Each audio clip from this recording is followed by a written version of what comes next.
அனைவருக்கும் வாழ்க வளமுடன். நான் ஏஎல்பி அஸ்ட்ராலஜர் கவிதா ஓம்குமார். இன்னைக்கு சனி பயிற்சி பலன்கள் பார்க்க இருக்கிறோம். ஏற்கனவே மேஷம் முதல் மீனம் வரை சனி பயிற்சி பலன்கள் போடுறதா நம்ம சொல்லியிருக்கோம். அதுல மேஷத்துல இருந்து தனுசு வரைக்கும் நம்ம சனி பயிற்சி பலன்கள் ஏற்கனவே நம்ம வீடியோஸ்ல இருக்கு. நீங்க சேனல் சப்ஸ்கிரைப் பண்ணி பழைய வீடியோக்களை பார்க்க முடியும். இப்போ மகரம் முதல் மீனம் வரை சனி பயிற்சி பலன்கள் ஏஎல்பி முறையில ஏஎல்பி லக்னம் ஒருத்தருக்கு மகரம் போயிட்டு இருந்ததுன்னா அவங்களுக்கு எப்படி இருக்கும் சனி பயிற்சி அப்படிங்கிறத பார்க்க இருக்கிறோம். ஸோ எல்லாருக்குமே தெரியும், வரக்கூடிய இந்த மார்ச் மாதத்துல சனி பயிற்சி நடக்க போகுது. அப்போ ஏஎல்பி லக்னம் மகரத்துல இருக்கிறவங்களுக்கு எப்படி இருக்கும் அப்படின்னு பாக்குறச்சே, மகரத்துல சனி பகவான் 3ஆம் இடத்துல, அதாவது இந்த 1க்கும் 2க்கும் அதிபதி 3ஆம் இடத்துல இருக்கிறாரு.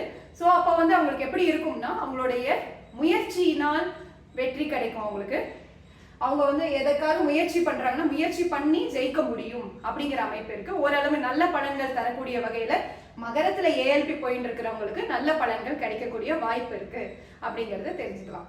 அடுத்தபடியா இவங்களுக்கான நிவர்த்தி என்னன்னா, எல்லை சாமி வழிபாடு பண்றச்சு இவங்களுக்கு ஒரு நல்ல நிவர்த்தி கிடைக்கும்.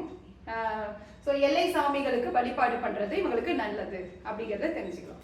அடுத்தபடியாக அடுத்த லக்னம் பார்க்க இருக்கிறோம். இப்போ உங்களுக்கு ஏஎல்பி கும்ப லக்னம் போயிட்டு இருந்ததுன்னா, இப்ப கும்பத்துக்கு சனி பகவான் கும்பத்துல இருந்து 2ஆம் இடத்துக்கு போறாரு. சோ அப்ப இங்கதான் இருக்கிறாரு. இப்போ இங்க இருந்து இப்ப மீனத்துக்கு போறாரு. சோ அப்ப அவங்களுக்கு எப்படி இருக்கும் சனி பயிற்சி அப்படின்னு சொல்லி பாக்குறச்சே, இவங்களுக்கு இந்த வாக்குல கவனம் வேண்டும். கும்பம் ஏஎல்பி போறவங்க வாக்கில் கவனம் வேண்டும். உயர் அதிகாரிகளிடம் ரொம்ப கவனமாக பேச வேண்டும். இவங்களுக்கு முடிஞ்சா வாரத்திற்கு ஒரு நாளாவது இல்ல ஒரு நாளைக்கு ஒரு மணி நேரமாவது இவங்க மௌன விரதம் இருக்கிறது நல்லது. இது இவங்களுக்கு நல்ல ஆற்றலை மிச்சப்படுத்தி நல்ல சேமிக்க வச்சு, அதாவது பிரபஞ்ச ஆற்றலை அதிகப்படுத்தி இவங்களுக்கு நன்மைகளை கொண்டு வரும் அப்படிங்கிறத தெரிஞ்சுக்கலாம். ஸோ மௌன விரதம் தான் இவங்களுக்கான பெஸ்ட் பரிகாரம் கும்பம் ஏஎல்பி போறவங்களுக்கு. அடுத்தபடியா மீனம். இப்ப மீனம் ஒருத்தருக்கு ஏஎல்பி போயிட்டு இருக்குன்னா, இப்ப அங்கதான் சனி பகவான் வர போறாரு. அப்ப 11க்கும் 12க்கும் அதிபதியான சனி பகவான் இங்கே வரார். ஸோ அப்ப மீனத்திற்கே வரார். அப்ப அவங்களுக்கு எப்படி இருக்கும் அப்படின்னு சொல்லி பார்த்தா, லாபங்களும் இருக்கும், நஷ்டங்களும் விரயங்களும் வரும், சேர்ந்த மாதிரி இருக்கும். அதை சுப விரயமா இவங்க மாத்திக்கணும் அப்படிங்கிறத தெரிஞ்சுக்கணும்.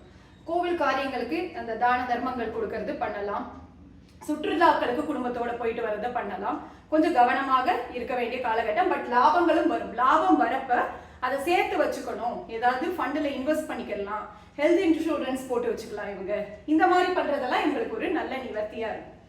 இப்போ மேஷத்துல இருந்து மீனம் வரைக்கும் சனி பயிற்சி ஏஎல்பி போயிட்டு இருக்கிறவங்களுக்கு எப்படி இருக்கும் அப்படிங்கிற பலன்கள் நம்மளுடைய சேனல் மூலமாக நீங்க தெரிந்து கொள்ள முடியும். இது வேணும் திரும்ப பார்க்கணும்னு நினைக்கிறவங்க பழைய வீடியோக்கள் நம்ம சேனல்ல இருக்கு, பார்த்து ரெஃபர் பண்ணிக்கலாம். இது போல ஜோதிட ஆலோசனைகளும் உங்களுக்கு நல்ல முறையில் வழங்கப்படும். அதற்கு நீங்க அப்பாயின்மெண்ட் எடுத்துட்டு ஜோஷியம் நீங்க பார்க்க முடியும், கன்சல்டேஷன் பண்ண முடியும். அதற்கு ஸ்கிரீன்ல வரக்கூடிய இந்த நம்பர்ல நீங்க கால் பண்ணி அப்பாயின்மெண்ட் வாங்கிக்கலாம். நல்ல முறையில் ஜோதிடம் பார்த்து சொல்லப்படும். மிக்க நன்றி. வாழ்க வளமுடன். என்னுடைய குருமார்களுக்கு நன்றி. வாழ்க வளமுடன். நன்றி.